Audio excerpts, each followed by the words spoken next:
And some of us have staff who are going to cause us losses because we don't have the ability to recruit good people. So for all of us business people, look at the laborers, your staff.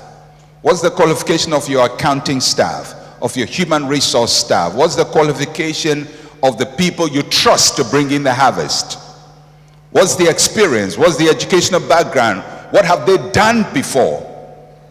If you want to pull in the harvest, go to MTN and recruit their head of marketing to come and market your product. You're going to pay them 10 times more, but I can guarantee you one person who is better qualified will give you far more harvest than 100 people who don't know what they're doing. The harvest indeed is great, but the laborers are few.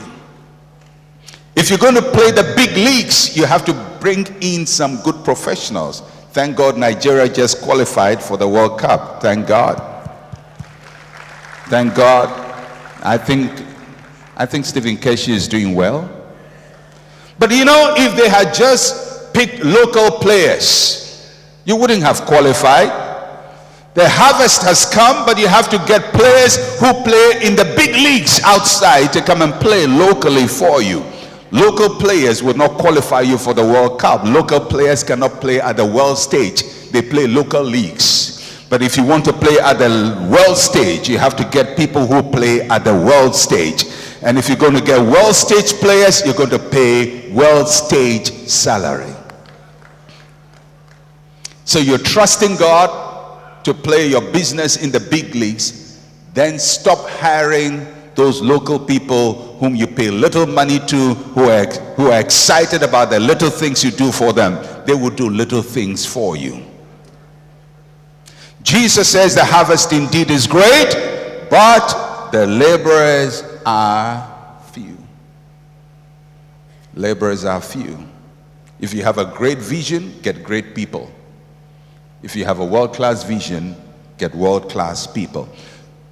But that's not all that Jesus said. Jesus said the harvest is great, the laborers are few, and then he said something quite difficult. He says, I'm sending you as sheep before wolves. Now, why would Jesus do that? He's not sending us as sheep before sheep.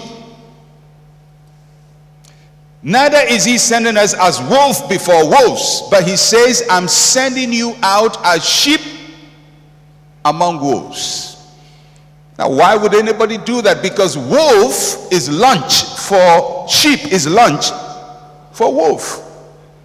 Jesus says, I'm sending you as a vulnerable person in a very violent and hostile environment.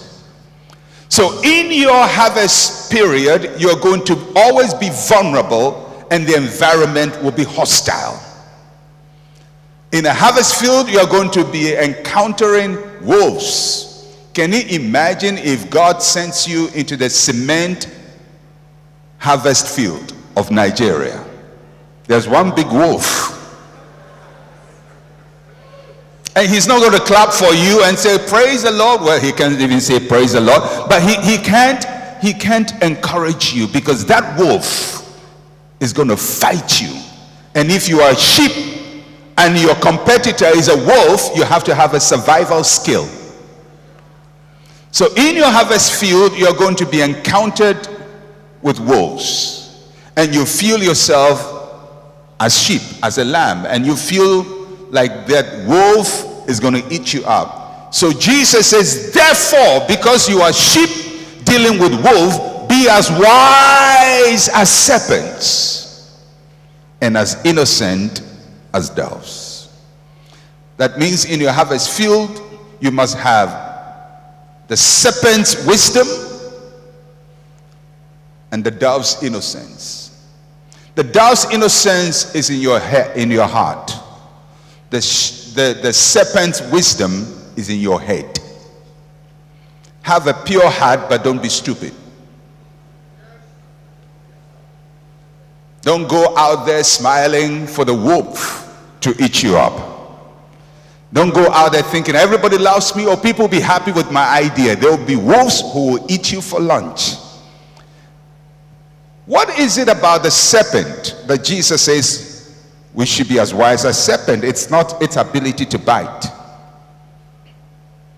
But the serpent doesn't build its house. It has no legs. It is very vulnerable. So it takes advantage of rock formations. And it hides in the rock so it doesn't expose itself to be destroyed.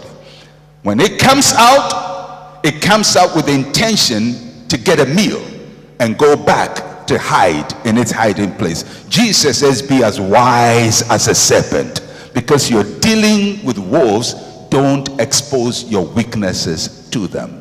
Have you seen a serpent that turns its belly up? It doesn't do that. It always moves stealthily because it knows its weaknesses.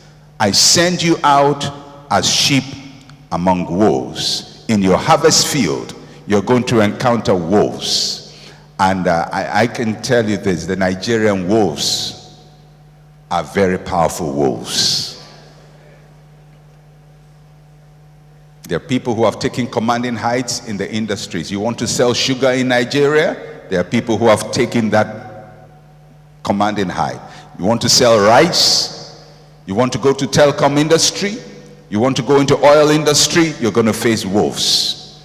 But the fact that there are wolves does not mean get out of that industry. Jesus says there may be wolves and you may be sheep, but you can go in there and in your harvest field you can gather from your harvest field, although there are wolves in your harvest field.